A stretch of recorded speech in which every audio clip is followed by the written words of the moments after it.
عليكم ورحمة الله وبركاته.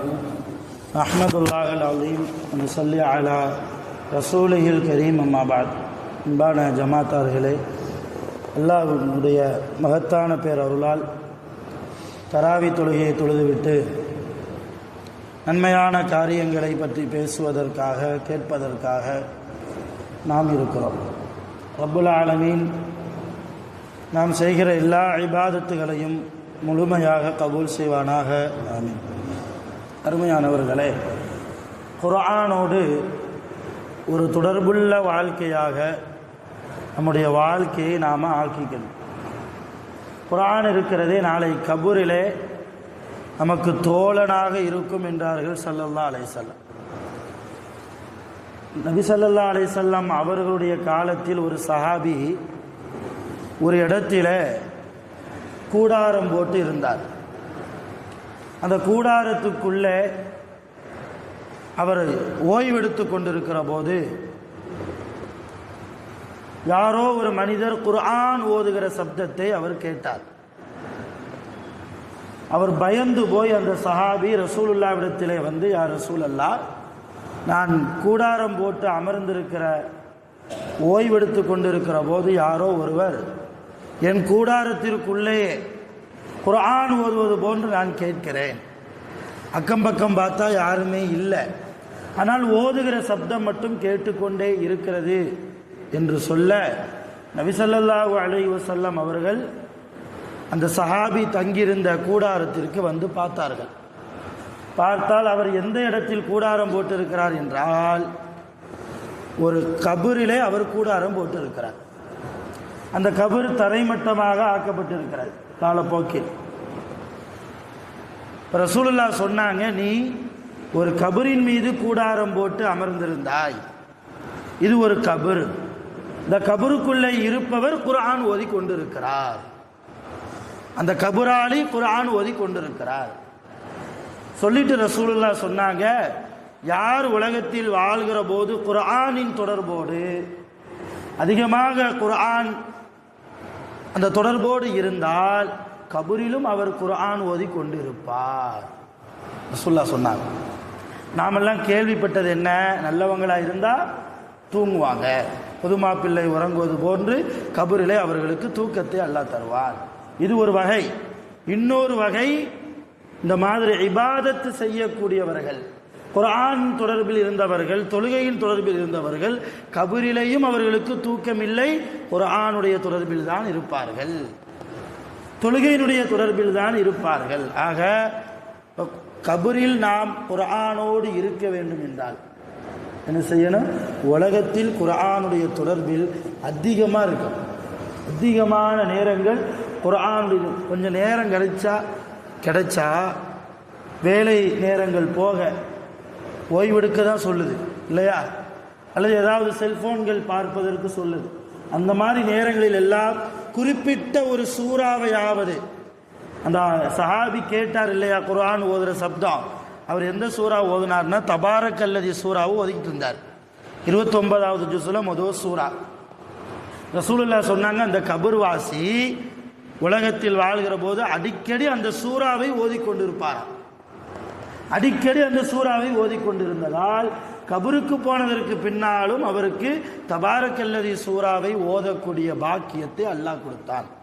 இப்போ குர்ஆன் முழுக்க ஓதணுங்கிற கட்டாயம் இல்லை, ஓதுனா நன்மை, அதிகமான பாக்கியம், நிறைய அல்லாஹ்வுடைய ரஹ்மத்துகள் என்ன செய்யும், அல்லாஹ்வுடைய மக்ஃபிரத் நம்முடைய கபரில் நமக்கு கிடைக்கும். முழு குர்ஆனையும் ஓத வாய்ப்பில்லாதவர்கள் தெரிந்த சூறாக்களையாவது அடிக்கடி என்ன செய்யணும், ஓதிக்கிட்டு ரிப்பீட் பண்ணிக்கிட்டே இருக்கணும்.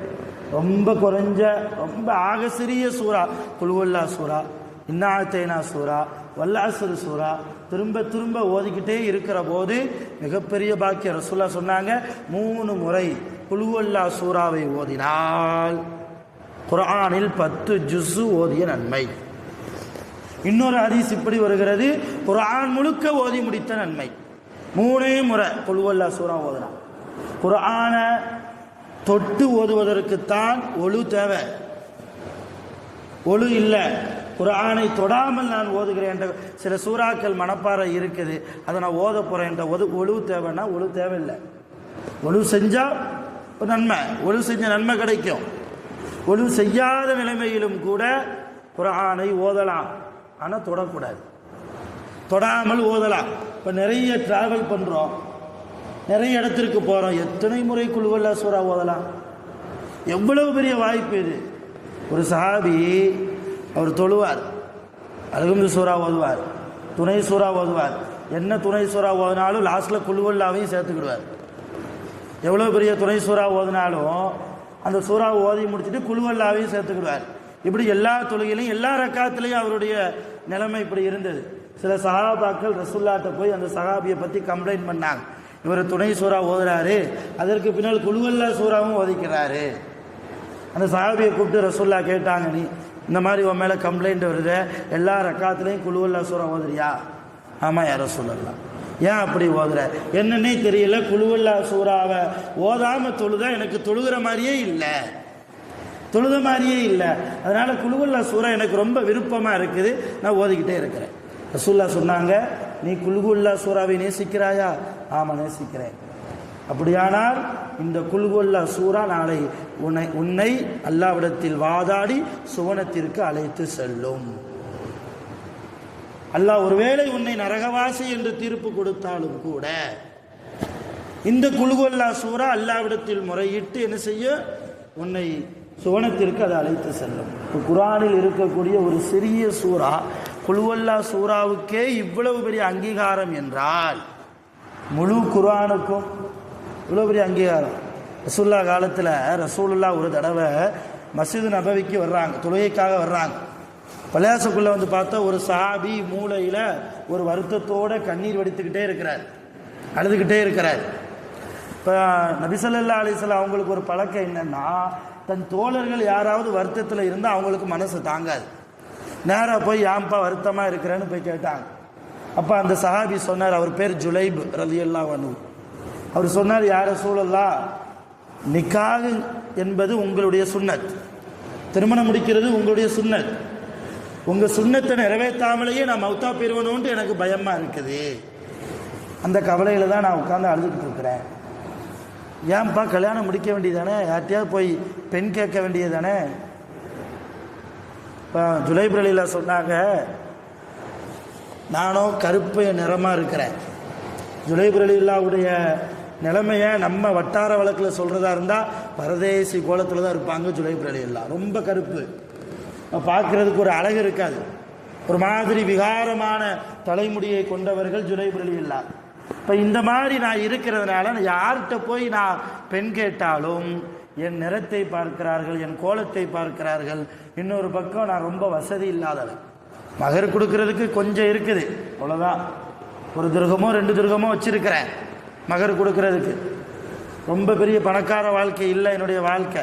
இந்த காரணத்தை எல்லாம் காட்டி யாருமே எனக்கு பெண் கொடுக்க முன் வருவதில்லை, அந்த கவலையில் தான் இருக்கிறேன். இப்போ ரசூலுல்லாஹ் கவலைப்படாத, உனக்கு நான் திருமணம் முடித்து வைக்கிறேன் என்று சொல்லி தொழுகைக்கு வந்தாங்க. 2 ரக்காத் தொழுதாங்க.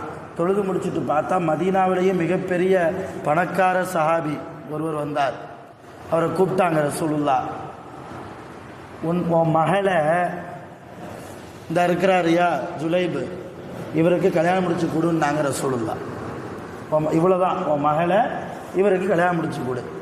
அந்த பணக்கார சஹாபி திரும்பி பார்த்தா ஜுலைப் ரலியல்லாஹு. பார்த்தா ஒரு விகாரமான கோலத்தில் இருப்பார் இல்லையா, ஒரு மாதிரி 2ஆம் கட்ட மனசு, கொடுக்கவும் மனசு இல்லை, இருந்தாலும் கொடுக்க சொல்கிறது யாரு? அல்லாஹ்வுடைய ரசூல். இப்போ என்ன செய்கிறது? யார் ரசூலல்லாஹ், என் மனைவிட்ட ஒரு மஷோரா கேட்டு வர்றேன்ட்டு போயிட்டார். வீட்டில் போய் வீட்டம்மாட்ட மஷோரா கேட்டால் அந்த அம்மா ஒத்துக்கிடலை. யார்? அந்த ஜுலைபா, அவர் பண்டார கோலத்தில் இருப்பார், பரதேசி கோலத்தில் இருப்பார், அவருக்கு போய் நம்ம மகளை கொடுக்கறது, நம்ம எவ்வளோ கஷ்டமில்லாமல் நம்ம மகளை வளர்த்துருக்குறோம், எப்படி அவருக்கு போய் நம்ம மகளை கொடுக்க என்றெல்லாம் சொல்லி அந்த அம்மா மறுத்துருச்சு. சரி, மனைவி காரணத்தை சொல்லி என்ன செஞ்சிடலாம், ரசூலுல்லாஹ்ட்ட போய் நம்ம மறுத்துடலாம். யார் ரசூலல்லாஹ், இந்த ஜுலைபுக்கு என் மகளை கொடுப்பதற்கு எனக்கு சம்மதம், ஆனால் என் வீட்டம்மாவுக்கு சம்மதம் இல்லை, என்று சொல்லி ரசூலுல்லாவுடைய அதிருப்தியை நாம பெறாம தப்பிச்சுக்கிடலாம் என்று சொல்லி அந்த சஹாபி வீட்டை விட்டு வெளியே வர்ற போது உள்ள இருந்து அந்த சஹாபியினுடைய மக தந்தையே நில்லுங்க, எங்க போறீங்க? அந்த சஹாபி எல்லாத்தையும் சொன்னார். அப்ப அந்த மக சொல்லுச்சு, மாப்பிள்ளை யாருன்னு தான் பார்க்குறீங்க, ஆனால் அந்த மாப்பிள்ளையை உங்களிடத்தில் பரிந்து பேசியது யார்? அந்த ஆண் மகனுக்கு உன் பிள்ளையை கொடு என்று உங்களிடத்தில் சொன்னது யார்? அல்லாஹ்வுடைய ரசூல் இல்லையா? அல்லாஹ்வுடைய ரசூல் உங்களிடத்தில் சொன்ன நேரத்திலேயே, யார் ரசூல் அல்லா, எனக்கு பூரண சம்மதம் என்று நீங்கள் சொல்லிவிட்டு தான் வந்திருக்க வேண்டுமே தவிர என் மனைவிடத்தில் கேட்டுவிட்டு வருகிறேன் என்று சொன்னதே தப்பு. இது அல்லாஹ்வுடைய ரசூலுக்கு அவமரியாதை செய்வது போன்றுதானே இருக்கிறது. அல்லாஹ் குர்ஆனில் என்ன சொல்கிறான்? மையுத்திர் ரசூல் ஃபக்கத் அத்தா அல்லாஹ். அல்லாஹ்வுடைய ரசூலுக்கு கட்டுப்பட்டா அல்லாஹ்வுக்கே கட்டுப்பட்டது மாதிரி என்று அல்லாஹ் சொல்கிறானே. இப்போ அல்லாஹ்வுடைய ரசூலுக்கு இல்லையா நீங்கள் கட்டுப்பட்டிருக்கணும்? போய் சம்மதம்னு சொல்லுங்கன்னு அந்த அம்மா சொல்லி அனுப்ப, கடைசியில் கல்யாணம் நடக்குது. ரசூலுல்லாஹ்வுடைய துஆவும் கிடைக்குது. யா அல்லாஹ் இந்த ஜுலைபுடைய வாழ்க்கையில் பிரகாசத்தை கொடு, நிறைய செல்வத்தை கொடு என்றெல்லாம் ரசூலுல்லாஹ் நிறைய துஆ செஞ்சாங்க. மிக ஏழையாக இருந்த ஜுலைப் ரலியல்லாஹ் அந்த அம்மாவை கல்யாணம் முடிச்சதுக்கு பின்னால் மிகப்பெரிய பணக்கார சஹாபியா மதீனாவில் மாறுறாங்க. என்ன விளங்குறோம்? ரொம்ப ஷார்ட்டாக சொல்கிறேன். ஒரு ஏழையான சஹாபிக்கு பணக்கார வீட்டு பெண் மனைவியாக கிடைக்கிறார் இல்லையா? எல்லாவற்றுக்கும் மேலாக ரசூலுல்லாஹ்வுடைய துஆ கிடைக்குது. ரசூலுல்லாஹ் தலைமையில் நிக்காஹ் நடந்து ரசூலுல்லாஹ்வுடைய துஆ கிடைக்குது. ரசூலுல்லாஹ்வுடைய துஆவை அல்லாஹ் அங்கீகரிக்காமல் இருப்பானா? காலப்போக்கில் ஜுலைப் ரலியல்லாஹ் தான் வீட்டு வாசல் பக்கத்தில் யாராவது போனாலும் கூட அவங்கள கூப்பிட்டு கொஞ்சம் பணம் கொடுத்து அனுப்புவாங்க. அந்த அளவு தர்மம் கொடுப்பதில் ரொம்ப மிக சிறந்த பெரிய பணக்காரராக மாறிட்டாங்க ஜுலைப் ரலியல்லாஹ். என்ன காரணம்? எதற்காக இவ்வளவு பெரிய வாழ்க்கையை அல்லாஹ் ஜுலைப் ரலியல்லாஹ்க்கு கொடுத்தான்? எதற்காக? ரசூலுடைய துஆவுடைய பாக்கியம் அந்த ஜுலைப் ரலியல்லாஹ்வுக்கு கிடைச்சிச்சுன்னா, இந்த ஹதீஸை அறிவிக்கக்கூடிய சஹாபாக்கள் சொல்றாங்க, ஜுலைப் ரலியல்லாஹ் ஒரு நாளைக்கு ஒரு தடவையாவது குர்ஆனை ஓதி முடிக்காமல் தூங்க மாட்டார்கள். அன்னைக்கு எவ்வளவு ஆயத்து இறங்கி இருக்கிறதோ, அது ஆயத்துகள் இறங்கக்கூடிய காலம் 30 ஜுஸ்லாம் இல்லை. அன்னைக்கு வரைக்கும் எவ்வளவு ஆயத்துகள் இறங்கி இருக்கிறதோ அந்த ஆயத்துக்களை எல்லாம் பாராமலேயே மனப்பாடமாக ஓதி முடிக்காமல் படுக்கைக்கு போக மாட்டார். இப்போ குர்ஆனுடைய தொடர்பு ஜுலைபுக்கு இருந்ததால் மிக உயர்ந்த குடும்பத்து பெண்மணி மனைவியாக கிடைத்தாள். ரசூலுல்லாஹ்வுடைய துஆ கிடைத்தது என்று சஹாபாக்கள் ஜுலைப் ரலியல்லாஹ்வுடைய இந்த வாழ்க்கையை பற்றி எழுதுவாங்க. இப்போ குர்ஆனுடைய தொடர்பு இருக்குது, நம்ம வாழ்க்கை அப்படியே புரட்டி போடும். அப்படி முசீபத்தான வாழ்க்கையா? குர்ஆனுடைய தொடர்பு இருந்தால் முசீபத்தை அல்லாஹ் நீக்குவாங்க. நம்முடைய கபூரில் வெளிச்சம் கிடைக்கும். நஃபீசத்துல் மிஸ்ரியா, மிஸ்ர் தேசத்தில் ஒரு அம்மா நஃபீசா, மிகப்பெரிய இறைநேச பெண்மணி. அவங்க வாழ்கிற காலத்திலேயே வீட்டுக்குள்ளே ஒரு கபரை தோண்டினாங்க. அவங்கள்ட்ட இருந்த அடிமை பெண்ணு கேட்டாங்களா, எதுக்கு கபர் தோன்றீங்க? யாருக்கு கபரு? எனக்கு தான் கபருன்னாங்க. எனக்கு தான், நான் இறந்தால் இந்த கபரில் தான் அடக்கணும்னு சொல்லி ஒவ்வொரு நாளும் அந்த கபருக்குழிக்குள்ளே இறங்கி குர்ஆன் ஓதுவாங்களாம். ஏன் உள்ளே இறங்கி குர்ஆன் ஓதுறீங்க? வெளியே எவ்வளோ இடம் இருக்குது, வீடு விசாலமாக இருக்குது, வீட்டில் உட்காந்து ஓதலாமே. என்னதான் இருந்தாலும் ஒரு நாளைக்கு இந்த வீட்டுக்குள்ளே தான் நான் போகணும்.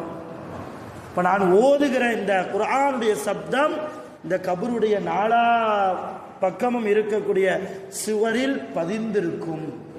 நாளை கபரில் நான் ஓதிய இந்த குர்ஆன் எனக்கு வெளிச்சம் கொடுக்கும் அப்படின்னு சொல்லி 6000 குர்ஆனை ஓதி முடித்தார் தான் வாழ்கிற காலத்தில். 30 வயசுக்கு கீழே தான் வாழ்ந்தாங்க.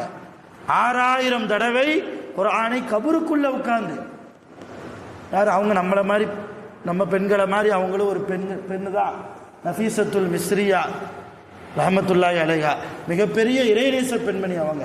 இப்போ எந்த அளவு நம்முடைய முன்னோர்கள் குர்ஆனுடைய தொடர்பு இருந்திருக்கிறாங்க. அதே போன்று நாம் என்ன செய்யணும்? குர்ஆனுடைய தொடர்பு. ரமலான் மாதத்தில் இருக்கிறோம், நிறைய பேர் குர்ஆன் ஓதுவோம். குர்ஆன் ஓத தெரியாதவர்கள் கூட குர்ஆனை எடுத்து புரட்டியாவது பார்த்துருப்போம் இல்லையா? அல்லது தன்னுடைய பிள்ளைகளை பேர பிள்ளைகள்லாம் வச்சு உட்கார்ந்து வச்சு அவங்கள்ட்ட அவங்க மூலியமாக குர்ஆனை ஓத சொல்லியாவது கேட்டிருப்போம். ஏதாவது ஒரு நல்ல அமல் நடந்திருக்கும் நம்ம வீட்டில். இது ரமலானுக்கு பிறகும் நடக்கணும்.